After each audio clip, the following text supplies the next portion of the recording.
For today's video nga, samahan nyo akong libutin tong Carabao Island. So maglalaan tour kami ngayon. And ayan nga, kung makita nyo, in-slow mo ko pa yung arko ng Isla de Carabao.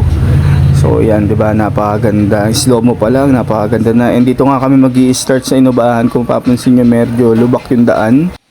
Nag-uulan kasi ngayon, kaya ganyan yung daanan. Pero banda dito, sementado naman na. Kaya huwag kayong mag-alala. And yan, kung mapapansin nyo, napaka-blue ng dagat. And ang dami din puno ng nyog. May mga kubo din. So dyan sa kubo na yan, pwede nyong gawin kung anong gusto nyo. Mamabae, mamakla, magkape, uminom. Bahala kayo kung anong trip nyo sa buhay. Napakaputi pala ng buhangin dito. Tapos asul na dagat. And hindi crowded yung beach. Kaya kung gusto mo pag-isa, kung iniwan ka ng jowa mo, pinagpalit ka sa pangit, mag-chill ka na lang dito sa Carabao Island. Tatlong motor nga pala kaming mag-iikot sa Carabao Island. Tapos meron kaming angkas na tagi-isang bata. And yan, mga chewing ko yan. Ayan, mga bida-bida sila. Kaya nangunguna sila. So hayaan natin sila, nakakatanda naman sila. Kaya dapat natin silang igalang. Speaking of igalang pala, kapag sinabihan ka ng jowa mo na makikipaghiwalay na siya, so makipaghiwalay ka, igalang mo yung desisyon niya. Dito nga pala magpapahangin kami. So syempre double check ng mga gulong. Mas okay nang ipahangin yung gulong ng motor kaysa yung utak mo yung hanginin, kakaisip sa kanya porket iniwang ka na niya. Pagkatapos pala namin magpahangin, magpapagasolina naman kami dito, 'di ba? Ipo-full tank natin 'to. Buti pa yung motor pinull tank, ikaw hindi man lang nag-full effort sa iyo. Dito nga sa part na to, kung mapapansin nyo, kinausap ako ni Kuya, tinanong niya sa akin kung may girlfriend na ako. Ang sabi ko, wala, sige, full tank natin yung motor mo. Dito nga huminto ako kasi ayokong kumaliwa kasi never naman ako nangaliwa kasi loyal ako. Kaya sinundan ko yung mga chewing ko, mga loyal sila, kaya diretso lang yung daanan. So dito nga okay na lahat, nakapagpagasolina na, nakapagpahangin na ng gulong. And akala namin tuloy-tuloy na nung biyahe, pero hindi namin alam magkakaroon pala ng aberya. Parang relasyon nyo, akala mo okay kayo pero nangangaliwa na pala. Ang sakit, 'di ba? Kaya pumunta ka na lang dito sa Carabao Island. Dito na nagsimula yung aberya, hindi na biglang umabante yung motor ng tsuhin ko, kaya inantay namin siya. 'Di ba? Ganyan dapat, hindi yung porket hindi daw mabante, iiwan mo na agad sa ere. Dito nga ay nagdesisyon ang tsuhin ko na iwan na lang yung motor sa kakilala niya.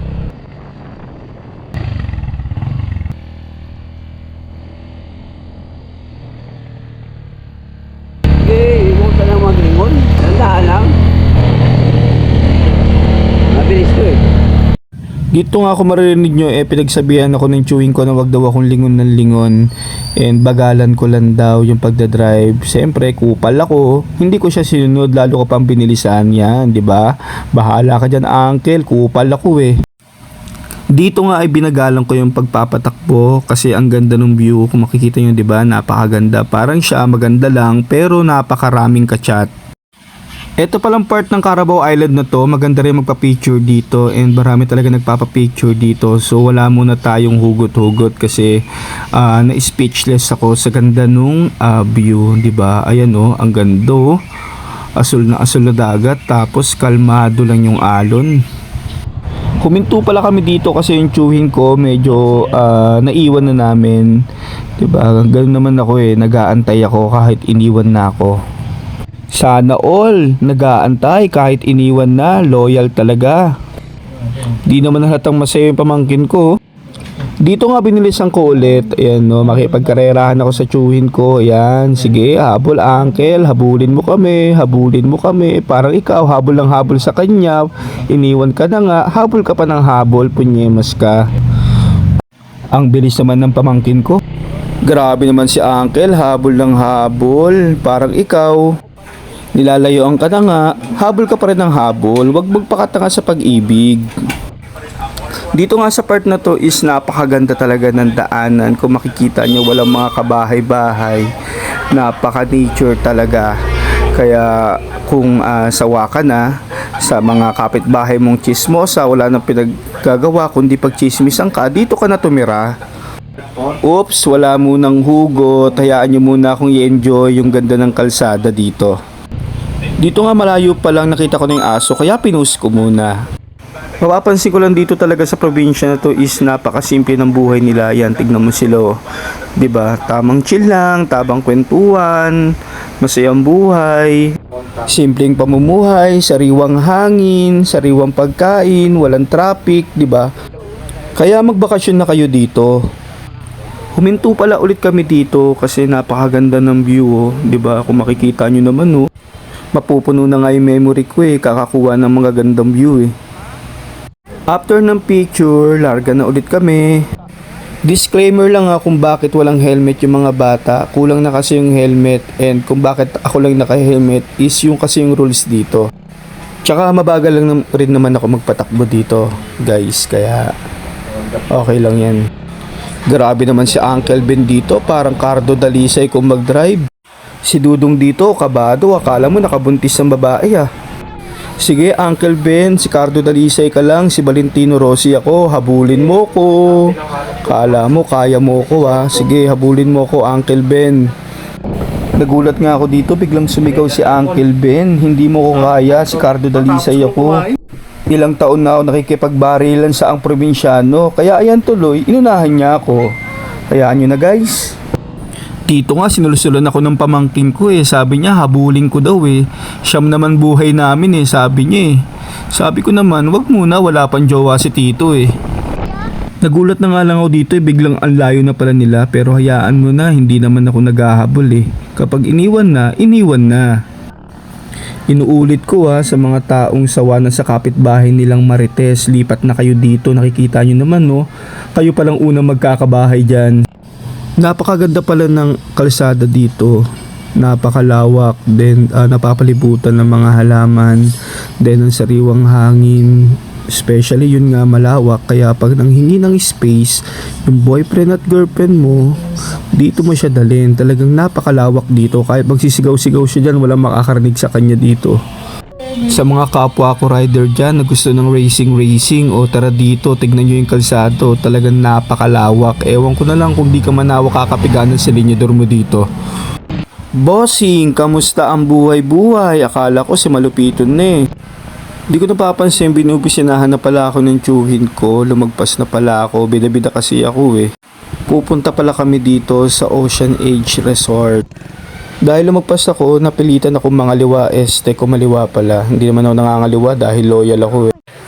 Pumasok na pala kami dito sa Ocean Edge Resort, and entrance pa lang talaga napakaganda talaga ng ambience. Kaya excited ako na makita tong Ocean Edge Resort na to. Sino ba yung kaway ng kaway na yan? Imay nyo na nga lang yung kupal na yan.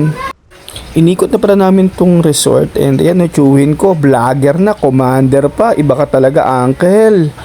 I-promote pala natin itong resort nila. Talagang napakaganda naman no. Tignan nyo naman no, ang view, 'di ba? Kung may jowa ka, tapos nag-aaway kayo, dalhin mo dito para naman matauhan na yung jowa mo na yan. Promise, pag dinala mo dito yan, 3 taong kayong hindi mag-aaway, 3 taong hindi totoyoin yung jowa mo sa'yo. Mamaya na, patalastas muna.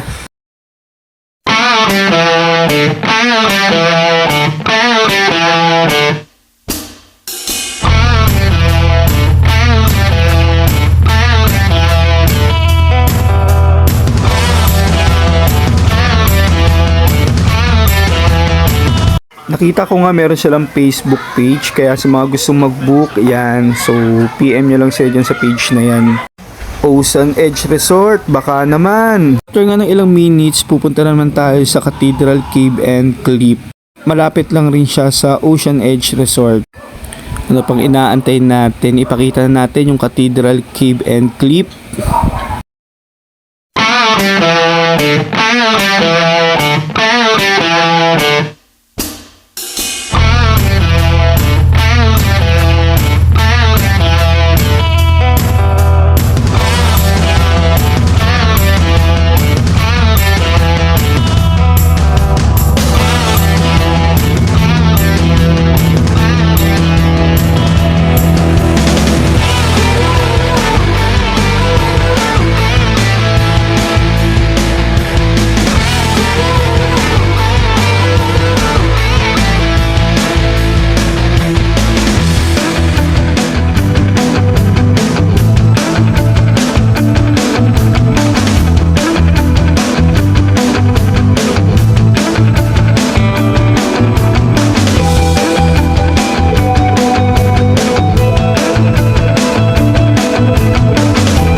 Bago ka pala makapunta dito is meron siyang hagdan. Ito yung hagdan nga papunta doon sa may magandang view.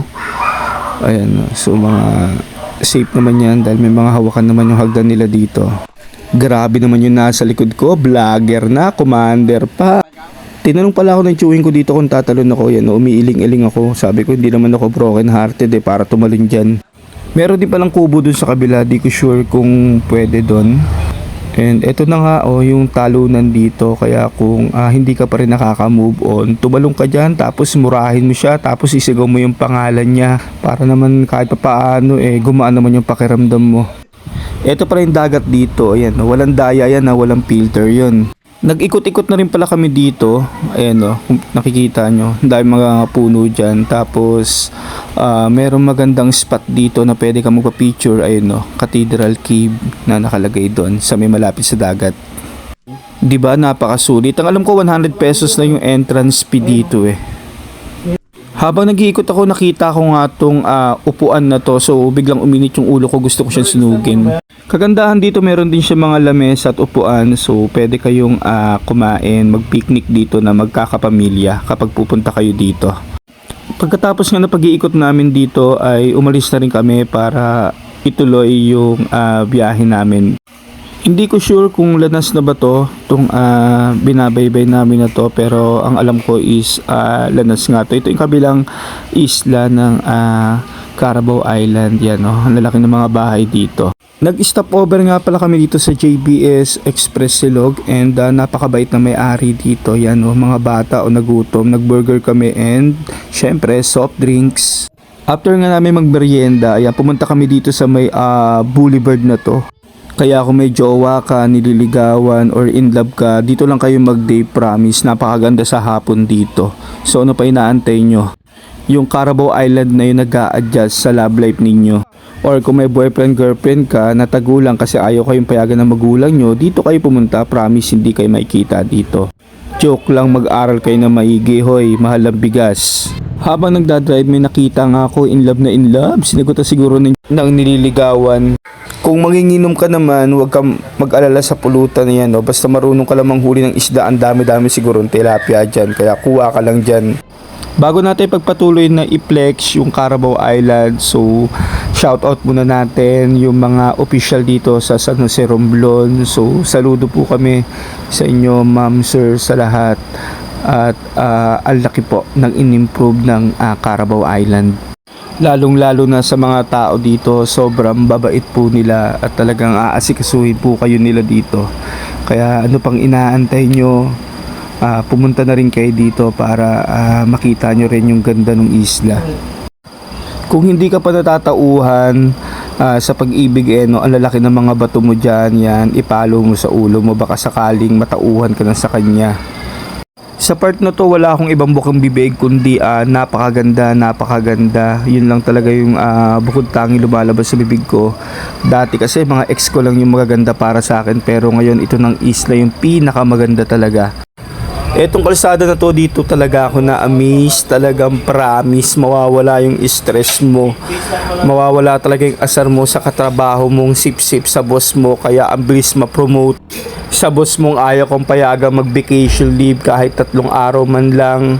Sa boss mong kahit nasa bahay ka na, tinatawagan ka pa dahil sa trabaho. Sa stress mo sa traffic na pagpasok mo pala ng trabaho, parang pauwi ka na. Para mawala din yung stress mo na mag-out ka ng alas 6 tapos uuwi ka ng alas 10 sa sobrang traffic tapos napakahirap sumakay. Oops, tama na muna yung mga stress na yan. Tignan nyo nga ako, napakasaya ko dito kasama yung mga bata. Habang nagmumotor nga ako, pinangaralan ko sila. Sabi ko sa kanila, 2 is better than 1 kaya mag-asawa sila ng 3. Pero joke lang, loyal yung pamilya namin. Papunta na pala tayo dito sa exciting part. Para nung bago kayo, 'di ba? Excited kang sunduin siya, excited kang mag-date kayo. Pero bandang dulo, hindi mo na ginagawa kasi inconsistent daw yung mga lalaki. Sabi ng mga babae. Kaya sa mga lalaki diyan dapat maging consistent kayo, niligaw-ligawan nyo tapos pinaibig-ibig nyo, pagkatapos yung makuha lahat sa kanila bigla kayo manlalamig. Gayahin nyo ako lagi akong consistent. Ito na pala yung pinakamatarik na kalsada dito sa Carabao Island. So yan, napakataas yan. Hindi lang halata sa video. So para babae lang yan. Kung talagang gusto mo talaga, dapat iprosige mo yan. Revolusyonan mo, barurutin mo. Barurutin mo yung motor. Masyado na naman kayong green dyan. Ito nga palang spot na to, yung makikita mo yung isla ng Boracay mismo. 'Di ba? Napakaganda talaga dito. Napaka-tarik nga lang talaga ng daanan dito, kaya dapat mag-iingat pagdating dito. Lalo na kapag hindi kondisyon yung motor mo. Dito nga kitang-kita mo talaga yung dagat sa spot na to. Ayun inaantay kami ng tsuhin ko dito. Sana all nag-aantay. Kung ganyan lang sana lahat ng babae, di sana wala naghihiwalay. Lalong-lalo na sa mga LDR dyan na hindi na nakapag-aantay. Dito nga sobrang saya ko talaga dito kasi talagang napakaganda talaga ng view. Wala talaga akong masabi dito. Napapawaw na lang talaga ako. Ayan So medyo hindi siya appreciated kasi sa camera, pero pag actual kayo nandyan, talagang kitang-kita mo yung ganda ng spot dito, 'di ba? Parang babae lang rin 'yan 'di ba? Maganda lang sa filter, pero sa personal hindi. Dito naman kabaligtaran. Hindi siya ganun appreciated sa camera, pero sa personal talagang napakaganda talaga dito. Kaya sa mga gustong magtanggal ng stress, sa mga broken hearted, sa mga gusto baka move on, sa mga gustong makalimutan patandalian yung problema, huwag na kayong magdalawang isip na pumunta pa dito.